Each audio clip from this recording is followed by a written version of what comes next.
Conocer la historia de todos los procedimientos en realidad que hacemos en medicina para entender de dónde proviene esto y darle la importancia adecuada. Es muy bonita la historia de la radiología, ya que hay una gran diferencia entre los inicios y lo que actualmente en nuestro medio, en Arequipa, contamos como tecnología. Entonces, en Bruselas, nosotros tenemos el Museo de lo que es diagnóstico por imágenes. Un museo donde está desde sus inicios hasta, bueno, ¿no? Todos los pasos por los que esta técnica fue avanzando. Y traemos a William Conrad Röntgen. Ustedes saben muy bien que es para nosotros el padre de la radiología. Él fue ingeniero mecánico y también fue un profesor físico alemán. Él era un fotógrafo muy entusiasta de joven y conocía mucho esto de la fotografía. Entonces, ¿cómo fue que surgió esto del descubrimiento de los rayos X? Es porque su ayudante acude donde él un día refiriendo que había cometido un error, ya que había velado una serie de placas fotográficas que para entonces eran de vidrio. Es por eso que Conrad se pregunta cómo es que esto ha podido pasar, ya que estas placas estaban dentro de una caja negra forradas de una cartulina negra, también una caja cerrada, entonces supuestamente no había la forma que estas impregnen. Sin embargo, él relaciona que en dicha mesa él tenía un tubo catódico, y cuando vemos la impregnación de estas placas fotográficas, entonces vemos que había una imagen ovalada de densidad metálica. Él se pone a partir de esto, frente a esta duda, durante 6 meses a averiguar qué es lo que pasó, haciendo un montón de experimentos en sus estudios, llegando finalmente al 8 de noviembre de 1985, que es cuando nosotros celebramos también el Día de la Radiación, llegando a descubrir que se trata de una energía que para entonces no tenía nombre y es por eso que se llamó rayos X. En realidad el primero irradió su mano y luego fue la de su esposa, ¿de acuerdo? Anna Röntgen. Cuando logró esta imagen, ellos hacen pública recién este descubrimiento el 28 de diciembre de 1895. Entonces, no imaginaba quizás toda la implicancia que esto tendría y la importancia del avance en la medicina, ya que aportaba mucho a lo que es diagnóstico y tratamiento. Eso lo llevó a que en 1901 él mereciera el premio Nobel por los descubrimientos que realizó. Y posteriormente la importancia que tuvo esto fue que en la Primera Guerra Mundial se utilizó mucho lo que es la imagenología para los cuerpos extraños, ¿entienden ustedes? Las balas, etcétera, ¿no? Entonces, ahí resaltó mucho Marie Curie porque ella fue quien creó este carrito donde transportaba un equipo de rayos X, ¿sí? Se llamaba lo que llamaríamos una ambulancia actualmente o lo que llamamos un equipo de rayos X portátil, lo cual fue muy útil porque iba al mismo campo de guerra o donde necesitaba los pacientes. Tuvo mucha importancia, para entonces todos los centros de salud ya tenían este equipo.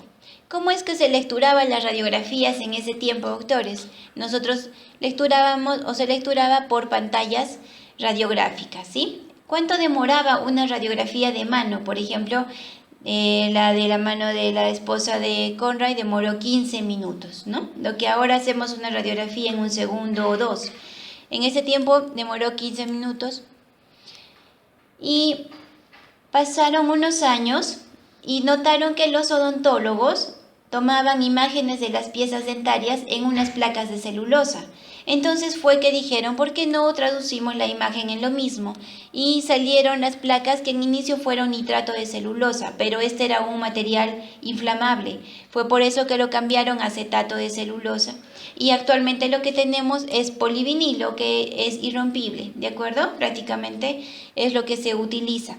Claro está que saben ustedes que estamos en la era de la radiología digital y prácticamente todo es por las redes, llega a las computadoras en los diferentes lugares y hay la tendencia de pasarlos por esta vía o por los CDs. En ese tiempo, observen doctores cómo es de que el técnico o de pronto quien tomaba la radiografía para saber si la dosis de radiación que estaba emitiendo ese momento servía para traducir qué hacía, se tomaba una radiografía a su mano. Tomaba una radiografía por día a un paciente, tomaba un montón. Entonces, este personal irradiaba su mano todo el día, ¿se dan cuenta?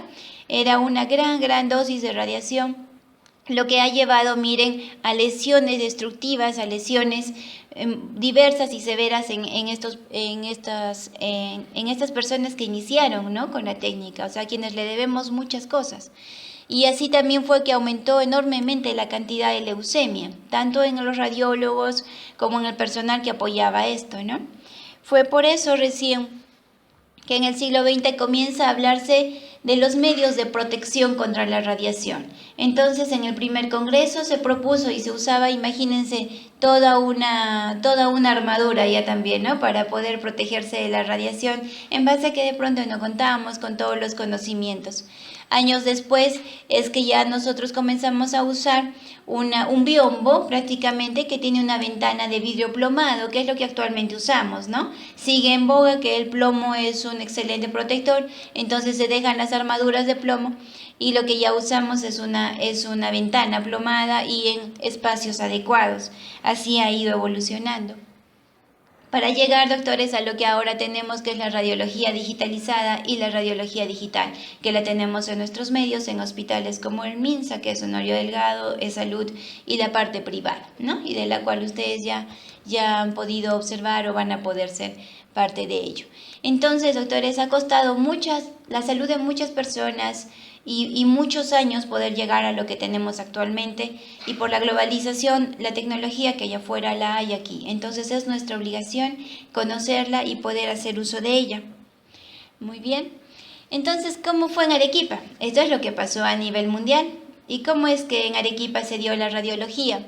En 1925 fue que llegó el primer médico. El doctor Moscoso trajo un equipo de rayos X al Hospital Goyeneche, que es el hospital más antiguo de Arequipa, ustedes lo saben.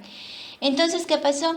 Que este equipo carecía de cables de aislamiento. Es por ello que a la primera paciente que le tomaron, lamentablemente, uno de estos cables fue a chocar con la pierna de la paciente. No fue los rayos X, sino este cable, que obviamente estaba a altas temperaturas, generó quemadura en la paciente. Arequipa para entonces era un pueblo pequeño, era una ciudad pequeña. Y se imaginarán cómo es que corrió la voz de que los rayos X producen quemaduras, y nadie, pero nadie quería someterse a este estudio, por lo cual hubo un retraso por muchísimos años frente a estos avances.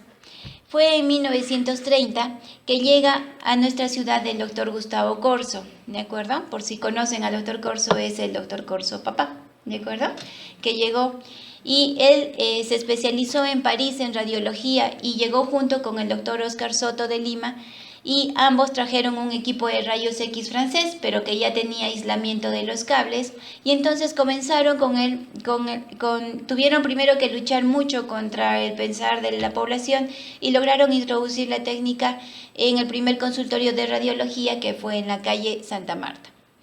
Luego el doctor Arispe fue el primero que ingresó a la cátedra en lo que es radiología en la Facultad de Medicina, y entonces él fundó la residencia de radiología, ¿no? Y en 1986 ya se trajo el primer equipo de ultrasonografía o ecografía, y lo trajo el doctor Gustavo Medina. En mayo del 91, una empresa, la compañía Taxur, trajo el primer tomógrafo. Era un tomógrafo lineal para entonces, no era un TEM como tenemos ahora, pero también estaba a cargo del doctor Medina. En el 93 ya se instaló el primer tomógrafo a nivel de salud, que para entonces era el hospital del empleado, y en octubre de 1998 ya inicia las funciones de lo que es la Sociedad de Arequipa de Radiología, ¿de acuerdo? Entonces eso es lo que ha ido evolucionando. De esa fecha ahora tenemos toda la tecnología o mucha de la tecnología en la parte radiológica que hay en Lima y en otros países. No tenemos tanto avance en lo que es nuclear, por ejemplo, pero en el resto de imagenología sí ha avanzado bastante. Muy bien, entonces ahora que sabemos cómo es que hemos llegado a donde estamos en lo que es imagenología, vamos a hablar de esta radiación de la que estamos comentando. La radiación, entonces, doctores, cualquier tipo de radiación es energía que va a viajar en forma muy veloz por ondas o partículas, ¿de acuerdo? Esta radiación, vamos a hablar de la dosis y de los efectos adversos, puede ser de dos tipos. Ya ustedes conocen que tenemos radiación no ionizante y radiación ionizante. La radiación no ionizante es la que tienen ustedes como la luz, las ondas de radio, el aparato de microondas, que no produce daño a los tejidos, ¿correcto? La radiación ionizante es, por ejemplo, la que emite los rayos X, los rayos gamma, alfa y beta, que son los que usamos en medicina, sobre todo los rayos X y los rayos gamma. Entonces, ¿por qué es ionizante? ¿Por qué es importante y por qué es ionizante? Hablamos sobre todo de que los rayos X y los rayos gamma son radiaciones electromagnéticas que tienen la fuerza suficiente para poder impactar en una molécula. Miren, la radiación es lo que vemos en amarillo, viene, impacta el electrón y lo puede sacar de su órbita. Al sacarlo de su órbita, una molécula estable se vuelve inestable y genera radicales libres, ¿correcto? Eso es la ionización que genera los rayos X en nuestro organismo. Ahora, no creamos que solo los rayos X nos ionizan. No es así. Nosotros tenemos ionización natural por el sol, por las rocas y por el suelo. Tenemos también elaborados como son los equipos de rayos X que van a dar residuos hospitalarios, plantas de energía nuclear, armas nucleares, ahora que estamos en tantos conflictos, sobre todo en otros países, ¿no? Entonces, doctores, tenemos que tener en cuenta que la persona en promedio tiene una radiación de 3 milisievert por año que viene de radioactivos naturales, ¿de acuerdo? Entonces, ¿esto es importante? Sí es importante, porque a veces tenemos mucho miedo a lo que es una placa de rayos X, cuando en realidad nos estamos irradiando de por sí en la naturaleza. El principal factor de esto es el gas radón, que está en muchos de los elementos que nosotros tenemos en casa. Por ejemplo, las mesas de granito que quizás ustedes tienen en sus baños, tienen en sus cocinas, ¿no? Entonces esto tiene radón, por ejemplo, y eso es lo que nos va a ir irradiando. Cuando nosotros tomamos una radiografía de tórax, equivale a lo que podríamos irradiarnos en 3 días, ¿no? Entonces no es muy alta la dosis en cuestión de satanizar, por ejemplo, la radiación o tener miedo. Sin embargo, ¿cuáles son las normas o cuál es lo permitido? En teoría, lo permitido es para trabajadores, el médico radiólogo, el tecnólogo médico, el técnico que está en contacto con esto, 20 milisievert al año, ¿sí? Entonces, de 3 que la población tiene es 20. Sin embargo, para el público se acepta 1 milisievert al año, pero les estoy demostrando de que en realidad nosotros naturalmente vamos a tener 3, ¿de acuerdo? O sea, según nuestra exposición. Entonces, realmente sobrepasamos este límite de 1 y una placa, por ejemplo, no va a generar mucha diferencia, pero hasta ahí nada más, porque ya hay otros estudios que nos van a dar mucha más radiación. ¿Cómo es el personal de salud para saber cuánto de radiación tiene? Nosotros tenemos dosímetros que se pueden colocar a nivel frontal, cervical, detrás de nuestro mandil de plomo, para ver realmente cuánto es de dosis que tenemos absorbida, que obviamente no se hace en el público. Entonces, para manejar la dosis, nosotros tenemos varias dosis: dosis de exposición, dosis absorbida, dosis equivalente. De todas, la más importante es la dosis efectiva. No todos los órganos, doctores, van a recibir la radiación de la misma forma porque tiene distinta sensibilidad. Entonces, teniendo en cuenta los distintos tipos de tejido, es que usamos dosis efectiva, lo traducimos en milisievert, también podemos traducirlo en grays o miligrays, y es la que usamos prácticamente para hablar de los factores de riesgo, ¿de acuerdo? Pero tenemos todos estos niveles o criterios para poder diferenciar. El problema teratogénico o mutagénico de las radiaciones ionizantes, ¿cuándo se empezaron a estudiar o se vieron más en realidad? Cuando hubo las víctimas de las bombas atómicas de Hiroshima y Nagasaki, ¿de acuerdo? Y bueno, y con lo último que hubo del reactor nuclear de Chernobyl.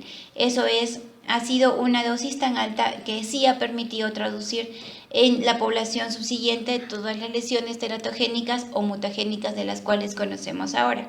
Nosotros nos regimos por el principio de Alara. ¿Qué nos dice el principio de Alara? Que tenemos que tener radiación tan baja como sea razonablemente posible. Entonces ustedes dirán, y alguna vez quizá lo hemos conversado o lo han escuchado, cuánto debe recibir el paciente de radiación. Tienen que recibir el criterio que ustedes tengan respecto a su paciente, pero siempre tienen que fijarse en que sea exactamente lo que necesita y no exponerlo de forma innecesaria. Muy bien, ¿cómo es que esta radiación va a generar daño en el organismo? Va a generar daño porque va a dar efectos de ionización y efectos de excitación de los átomos y las moléculas por donde va a pasar. Ya les demostré que llega, choca con los electrones, inestabiliza moléculas y me va a dar radicales libres, pero también puede ir directamente a dañar el ADN, a dañar las enzimas. Entonces, una célula que está dañada o que está afectada puede tener tres caminos, doctores. O repara el daño completamente, o no lo repara, pero sin embargo sobrevive, o la célula muere. ¿Correcto? Si es que sobrevive y ha tenido daño y no reparado, entonces ya se va a perder su capacidad de reparación y tenemos el riesgo de que va a ser una célula probablemente con carcinogénesis. Es así como se generan los efectos adversos. Estos efectos adversos, como les decía, puede ser directo o indirecto. El directo será aquel que vaya directamente hacia la proteína, hacia la enzima, rompiendo el ADN, y esto va a llevarme a lesiones futuras, como mutaciones, cáncer, que no lo voy a ver de pronto en el momento, pero sí se considera de carácter letal para la célula que estamos afectando. Y el indirecto es porque nosotros somos 70% agua, y al ser 70% agua, entonces vamos a ionizar todo este líquido, y esa ionización va a generar los radicales libres, que ustedes saben muy bien que es el mayor causante de muchas de nuestras patologías. Los efectos adversos entonces pueden ser determinísticos o estocásticos también. Los determinísticos van a ser los que vamos a presentar porque ya hay una lesión grave de la célula, ¿correcto? Se sobrepasa el umbral, entonces vamos a tener lesiones como lesión a nivel del cristalino, cataratas, eritemas. Y el estocástico es el que se va dando por la acumulación a través de los años, no por eso menos importante, porque es aún peor ya que puede ser transmitida de generación a generación, llegando a ser letal. Entonces, si comparamos los efectos estocásticos y determinísticos, los determinísticos va a determinar la dosis. Si estos son lesiones rápidas, entonces es importante saber si estuve expuesto a bastante radiación. Pero el estocástico no, porque este se va a ir acumulando. Entonces, en el determinístico van a morir las células, por eso la lesión es rápida y peor. Y la dosis de umbral sí es importante en el determinístico, más no en el estocástico. Y vamos a ver que es de aparición a veces inmediata, a veces es inmediata generalmente, a veces tardía, pero el estocástico siempre es tardío. ¿Qué pasa con las embarazadas? ¿No es cierto? Es la pregunta o el temor que siempre tenemos. ¿Qué pasa entre la radiación en el embarazo? Se han hecho muchos estudios, doctores, a nivel de modelos animales. Se ha determinado que en realidad a una dosis de menor de 50 miligrays no hay riesgo, ¿correcto? Entonces, ¿qué es 50? ¿En quiénes? Por ejemplo, si este bebé tiene de 0 a 2 semanas, ¿qué puede pasar? Puede que no le pase nada o puede que muera el embrión. Ahí no hay pautas medias, ¿de acuerdo? O lesiona la célula y muere o repara completamente. Entonces, estamos hablando de 50 a 100 miligrays. Si está entre las 2 y 8 semanas, que va a ser el periodo de embriogénesis, lo que vamos a tener es, podría dar anomalías congénitas y retardo de crecimiento. Pero fíjense con cuánto, doctores, con 200 a 250, ¿correcto? De 8 a 15 semanas lo que podemos tener es lo mismo hasta microcefalia, pero hablando entre 60 y 310 miligrays. Y ya las últimas semanas puede dar un retardo severo, pero veamos las dosis. Aquí les traje una tabla para que tengamos más o menos una idea de cuánto irradiamos con cada estudio. Y además estamos haciendo la comparación con la radiación natural que tenemos nosotros en el medio. Por ejemplo, doctores, si yo les tomo una tomografía computarizada sin contraste, significa que sin contraste solo hago un escaneo una vez. ¿Qué va a pasar? Yo voy a poner 10 milisievert, ¿correcto? 10 milisievert, y lo cual corresponde en realidad a 3 años de radiación, ¿de acuerdo? Si yo hago con contraste, o sea, les hago un barrido sin contraste, coloco el contraste y hago otro barrido con contraste, miren cómo sube la radiación a 20 milisievert, obviamente el doble, y también se traduce de esta forma. Ustedes saben que nosotros ya tenemos en tomografía estudios virtuales, como la colonoscopía virtual, endoscopía virtual, que no necesitamos colocar un endoscopio, un colonoscopio, pero obviamente, doctores, va a tener también sus grados de radiación. Una radiografía del tracto digestivo inferior va a tener 8 milisievert, ¿de acuerdo? Estas dosis, doctores, que estamos viendo acá son con los últimos tomógrafos que también tenemos en nuestro medio, que han bajado enormemente la dosis de radiación. Entonces, la radiografía de abdomen también implica baja cantidad de radiación. ¿Qué pasa, por ejemplo, con una radiografía de huesos? 1.5 milisievert, doctores. ¿Y qué pasa a nivel de extremidades? 0.01 milisievert. O sea, realmente la cantidad de radiación que recibimos en rayos X, comparen con la radiación de tomografía, puede haber una diferencia, ¿no? ¿Y qué es lo más frecuente que tomamos? Radiografías de tórax. ¿Cuánto es una radiografía de tórax? 0.1 milisievert. Entonces, está lejos de la dosis que al público se le permite, que es de 1 milisievert, ¿no es cierto?, por año. Sin embargo, si yo ya me tomo una tomografía, ¿de cuánto estoy hablando? De 10 milisievert. ¿Y cuánto se permitía? 1. Es por eso, doctora, la importancia de que, si bien es cierto, necesitamos dosis más altas para efectos adversos, recuerden que tenemos un efecto acumulativo. Y recuerden que además nos estamos irradiando en el ambiente. Entonces sumamos todo eso y por eso se traduce que tantos niños a los 7, 8 años en nuestro medio, lamentablemente, están cursando con leucemias. ¿De acuerdo? Y viendo su historial, son niños que han tenido varias radiografías por caderas, por tórax, por lo que fuera, a edad temprana. Muy bien, doctores. Una mamografía, por ejemplo, 0.4 milisievert, ¿no?, que correspondería a 7 semanas de exposición natural. Muy bien. ¿Qué hacemos? ¿Qué pasa entonces con la tomografía durante el embarazo? Estamos hablando de que en este caso la dosis para el feto es baja. Si es que necesito, una paciente embarazada se accidentó, necesito una tomografía cerebral. No voy a exponer el abdomen o el útero de la paciente, el embrión, entonces la dosis en realidad es baja. Dosis menores de 0.06 miligrays. Entonces, cuando yo tengo que tener cuidado, miren cuánto varía esta dosis si es que yo voy a tomar la tomografía a nivel abdominal, 34 miligrays. O sea, realmente la diferencia es considerable.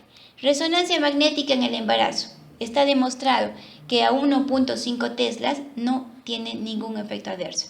Ojo que estoy hablando solo de la resonancia, no estoy hablando del contraste que se usa, que sí es teratogénico.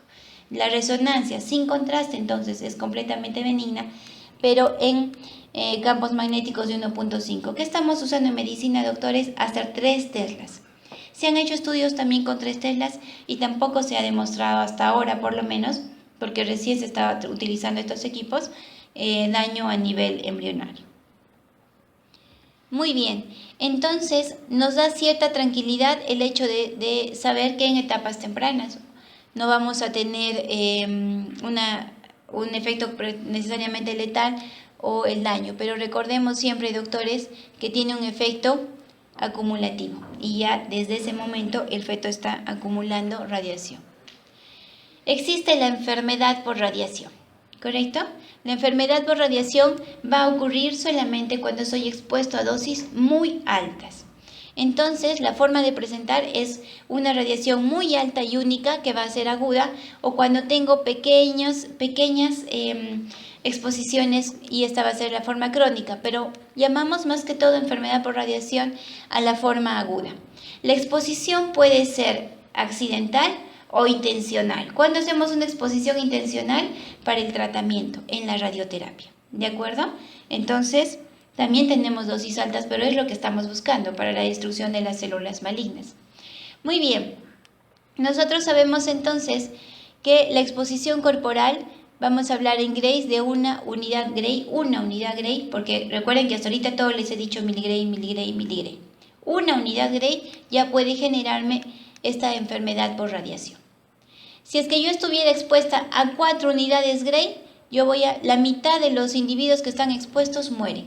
¿De acuerdo? Así de grave puede ser la radiación. Sin tratamiento médico, ellos pueden morir más o menos entre el primer y los 30 días. Si yo estoy expuesta a 1000 grays, entonces, pues inmediatamente, ¿qué va a pasar? La pérdida de conocimiento y la muerte a la hora. Entonces la radiación tampoco es algo que podemos menospreciar y tenemos que tener mucho cuidado con los accidentes o ataques radioactivos, ¿no? Por ejemplo, un caso clínico. En este caso clínico se trata de una endotelitis proliferativa de pequeños vasos. Es un paciente que tenía problemas coronarios, entonces entra a un intervencionismo que vamos a hacerlo con fluoroscopía. ¿Qué es fluoroscopía? Es rayos X, pero es en una metodología de radiación continua para poder ver en vivo todo el proceso, ¿correcto?, de intervención.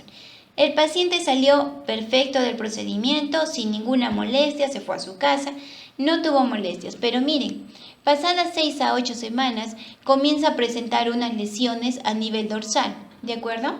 Recordemos que este paciente está echado y detrás de él, debajo de él, porque esta fluoroscopía es un arco en C, está el equipo de rayos X que emite la radiación hacia su espalda. Entonces comienza a presentar estas lesiones cutáneas. Miren qué pasa con la lesión 18 a 21 meses después del procedimiento, doctores. Entonces, lo que ha tenido el paciente es una endotelitis proliferante muy grave que ha llevado a que se le tenga que hacer un injerto. Entonces, mucho cuidado, doctores, los efectos adversos no siempre son inmediatos y no siempre son leves. Y para terminar esta parte, vamos a hablar de los medios de contraste que utilizamos en imágenes. Los medios de contraste, entonces, van a ser sustancias que nosotros vamos a introducir al cuerpo, porque tenemos la intención de resaltar y opacificar las estructuras anatómicas, ¿correcto? Entonces estos van a ir a los órganos, a los vasos, y con ellos, si van a los vasos, voy a poder evaluar perfusión y voy a poder ver las diferentes densidades y eso mejora mi diagnóstico. Los contrastes, según el tipo de imagen que me generen, pueden ser positivos, pueden ser negativos o pueden ser neutros. Los contrastes positivos los vamos a ver de color blanco si hablamos de rayos X, radio opaco, o hiperdenso si hablamos de tomografía, por ejemplo, o hiperintenso si hablamos de resonancia. Y se dividen en hidrosolubles y no hidrosolubles. Los neutros son los que yo uso para distender, como el agua. Solamente quiero distender una cavidad, como en tomografía hago llenar el estómago de líquido a mi paciente para poder distender la cámara gástrica y poder ver la pared, el grosor de pared. Y los negativos son aquellos que los voy a ver radiolúcido, ¿no? Como el aire, que nosotros el CO2 que podemos introducir. Entonces, en positivos que tenemos bario, tenemos yodo y en resonancia, tenemos gadolinio. En neutros que tenemos el agua, tenemos la metilcelulosa, el polietilenglicol y el manitol. Y en negativos tenemos el aire y el dióxido de carbono. También los contrastes van a variar según la vía de administración. ¿De acuerdo? Yo puedo introducir contrastes orales para hacer un deglutograma, un esófago contrastado, un estómago contrastado o un tránsito intestinal que se refiere a la opacificación del intestino delgado.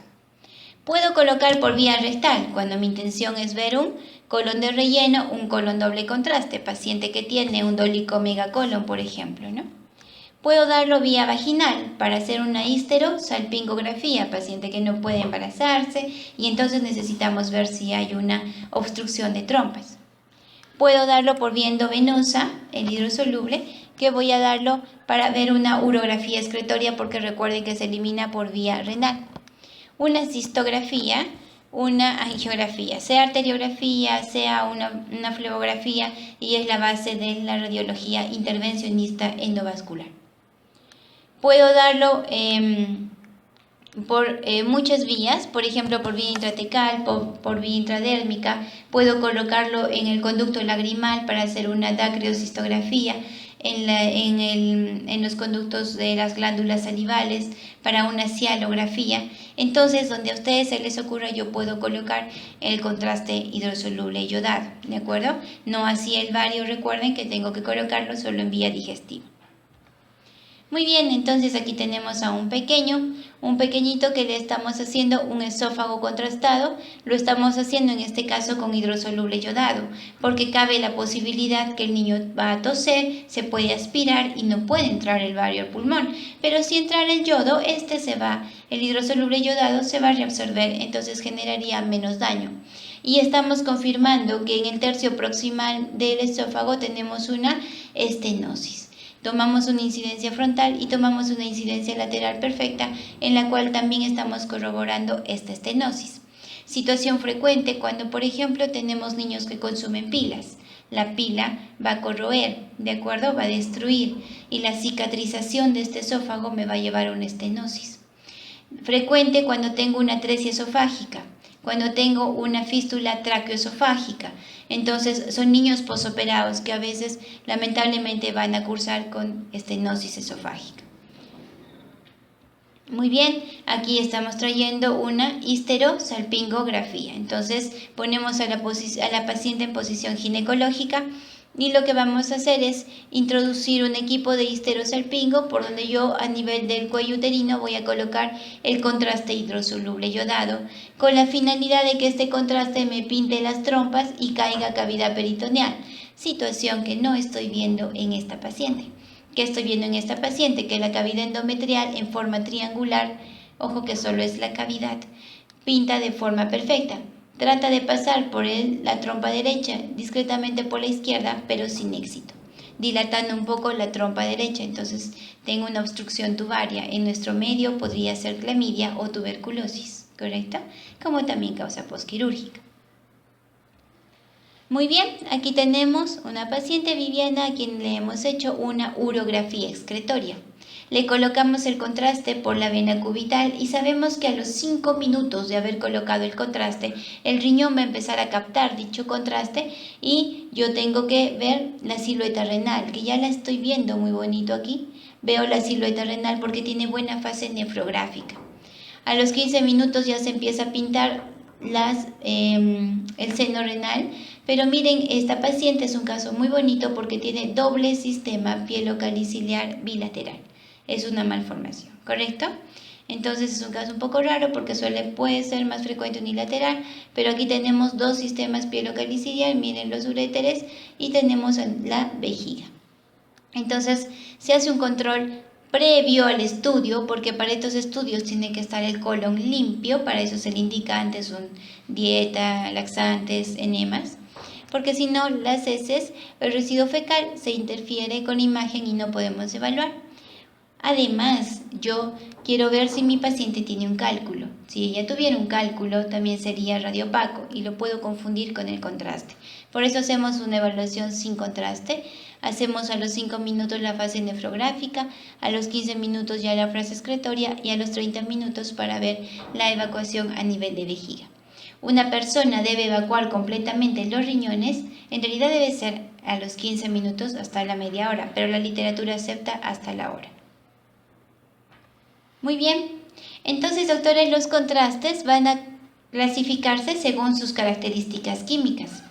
Estos contrastes yodados, vamos a hablar de los contrastes yodados, ya no del bario, son sales de yodo que vamos a inyectarla por vía endovenosa, por ejemplo, y va a tener una distribución vascular, va a ir a toda la parte del intersticio.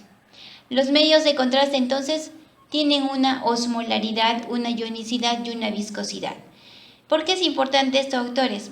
Porque nosotros tenemos que hacer estos estudios con medios de contraste de buena calidad. Un medio de contraste de buena calidad va a ser uno que sea no iónico y que sea isoosmolar, ¿de acuerdo? No iónico e isoosmolar, para que nuestro riñón no sufra tanto en regular la osmolaridad. El té de Brix, por ejemplo, miren la osmolaridad que tiene, doctores, 1710. ¿Cuánto es la osmolaridad de nuestro cuerpo? 300 por ahí. Imagínense cuánto sufre el riñón en poder regular esta osmolaridad. Entonces, si mi paciente está previamente nefropático o diabético o prenefropático, lo voy a llevar a una nefritis intersticial. Peor aún, si mi paciente ya es nefropático, tiene insuficiencia renal, no se me ocurriría hacer ni tomografía con contraste, ni se me ocurriría hacer mucho menos un estudio contrastado de este tipo, ¿correcto? El Telebrix se ha usado mucho en nuestro medio porque es barato y aún existe. Pero ¿cuánto daño podemos ocasionar? Es de entenderse que el Visipaque, por ejemplo, no estoy haciendo propaganda a nadie, solo les estoy dando nombres, es un producto caro, es caro, pero tenemos que proteger los riñones del paciente. Aún así yo use un contraste isosmolar, no se lo puedo colocar a un paciente con insuficiencia renal. Y ustedes manejan eso, porque ustedes son los que saben si su paciente tiene una insuficiencia renal, no es quien hace el procedimiento. Tienen que pedir creatinina, esta no puede pasar de 1.2 y recién puedo indicar este examen. Entonces ustedes tienen que conocer esto.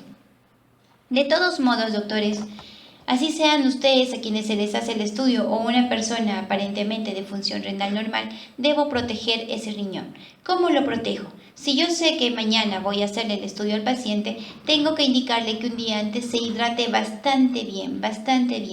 Y al día siguiente del estudio tiene que hidratarse bastante bien para limpiar este contraste. Podemos usar lo que ustedes conocen como el fluimucil, por ejemplo, que lo usamos en N-acetilcisteína, que lo vamos a usar para procesos respiratorios, ¿no es cierto? Para poder fluidificar mejor las secreciones respiratorias. Sin embargo, el fluimucil es un excelente quelante y ayuda muy bien para proteger a un riñón que ha pasado por un procedimiento como este. ¿Qué nunca debemos hacer? Por ejemplo, si hoy me van a hacer un estudio, ese día el paciente no puede tomar AINES, ¿de acuerdo? Porque los AINES de por sí van a dañar el riñón y si yo agrego esto al contraste, pues voy a tener mucho más efecto adverso. El paciente con diabetes que toma, por ejemplo, glibenclamida, metformina, tiene que suspender el tratamiento 3 días antes y 3 días después. ¿Qué le voy a dar? Probablemente insulina, ¿correcto? Pero no puede tomar metformina ni puede tomar glibenclamida porque compiten los receptores. Entonces van a desestabilizar al paciente. Estos detalles, doctores, tienen que conocerlos ustedes porque ustedes van a manejar a esos pacientes y no podemos cometer una iatrogenia. Muy bien, eso es lo que usamos en rayos X y usamos en tomografía, ¿correcto? El bario y el hidrosoluble yodado. Pero nosotros tenemos otro contraste que usamos en resonancia magnética.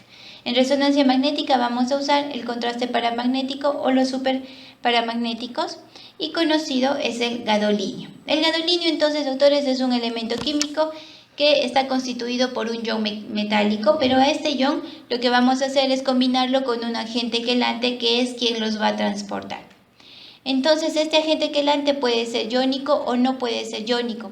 Puede ser paramagnético como el gadolinio que lo vamos a ver hiperintenso blanco o superparamagnético que va a ser negro como el óxido de hierro y el gadolinio se administra por vía endovenosa y también se elimina por vía renal.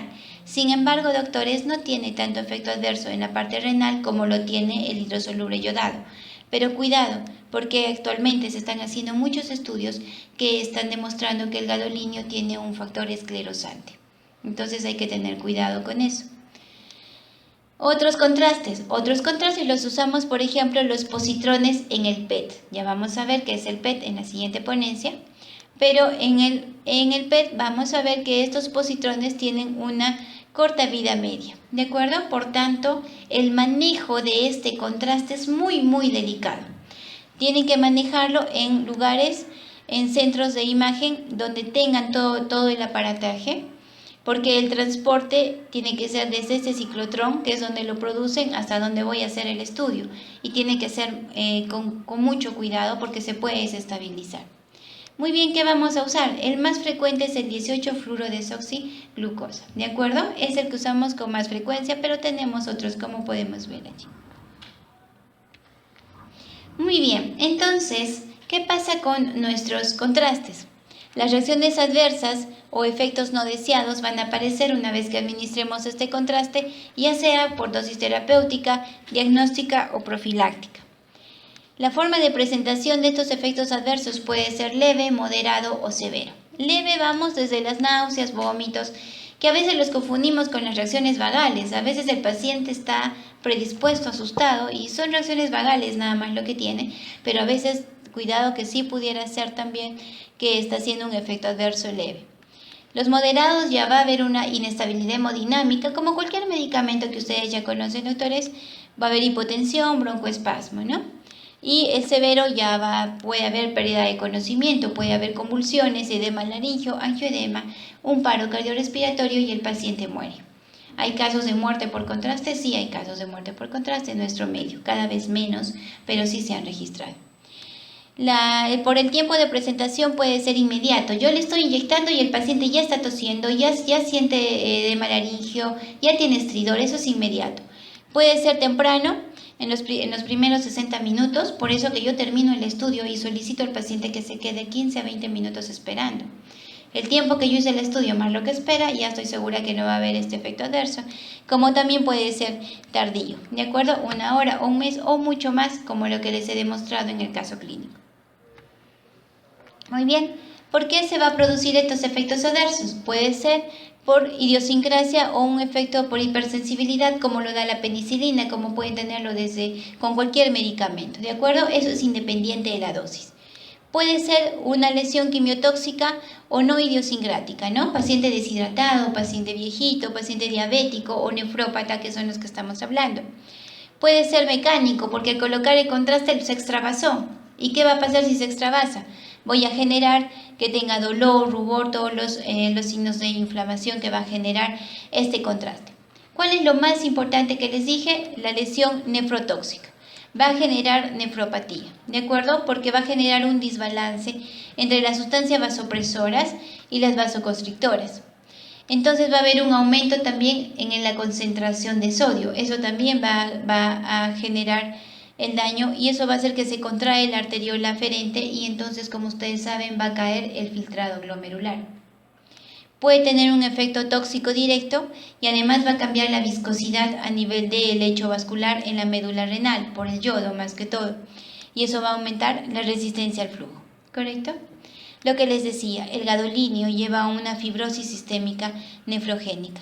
Obviamente en pacientes con insuficiencia renal grave, porque aumenta la cantidad de tejido conectivo y eso imagínense un paciente así, va a tener contracturas o incapacitantes. Pero se está haciendo ya estudios, doctores, con personas no necesariamente renales crónicas que está generando esta lesión. Es por eso que en el embarazo nunca coloquemos contrastes y mucho menos el gadolinio. Muy bien, las reacciones adversas al gadolinio entonces pueden ser leves o autolimitadas o aparecer a los 30 minutos, ¿no? Las reacciones leves, por ejemplo. Y los contrastes yodados, ya les dije, es por la osmolaridad. Tengo que ver si antes me hizo una reacción alérgica, si es asmático, atópico, o si además usa otros medicamentos, ¿no? Como betabloqueadores, antagonistas de los canales de calcio, y hay que tener cuidado con la edad. Se ha visto, sin embargo, que la edad más susceptible de reacción adversa es entre 20 y 29 años. ¿Qué tengo que hacer si tengo una reacción adversa? Como en todo medicamento que me pudiera generar, si es grave y estamos en un centro de imagenología, un hospital, ya rápidamente pedimos ayuda a lo que es para que traigan desfibriladores, etcétera, según el grado, ¿no es cierto? Y tenemos que derivar al paciente en casos graves. Y todos los medios de protección que les dije. Bueno, aquí es una premedicación. Si mi paciente tiene cierto riesgo, es atópico, ya hizo reacción adversa, quizás puedo colocar metilprednisolona o prednisona a las dosis que les traigo aquí. Y en casos urgentes que necesito premedicar al paciente, hidrocortisona, ranitidina, etcétera, 1 hora antes del estudio. Muy bien, contrastes en el embarazo. ¿Sí? El contraste yodado, el hidrosoluble, sí atraviesa la placenta. Sin embargo, la FDA lo considera categoría B. Por tanto, hay que hacer riesgo-beneficio si realmente es indispensable, como por ejemplo que mi paciente sospeche un hepatocarcinoma en una paciente embarazada. Tengo que hacer con contraste, porque si no, no voy a saber si eso es un hepatocarcinoma que me cambia todo el tratamiento y el actuar para ver si retiro o no al feto, O si es un hemangioma, por ejemplo, ¿no es cierto? Que no tengo por qué tocar a la paciente. Voy a necesitar contraste en ese caso, entonces podría usar este yodado. Sin embargo, el gadolinio, la FDA lo considera categoría C. No puedo utilizarlo por ningún motivo. Muy bien, doctores. Entonces, en la parte de imagenología es importante que sepa qué efectos adversos tiene tanto el estudio mismo como los contrastes que puede utilizar. ¿Alguna pregunta hasta ahí?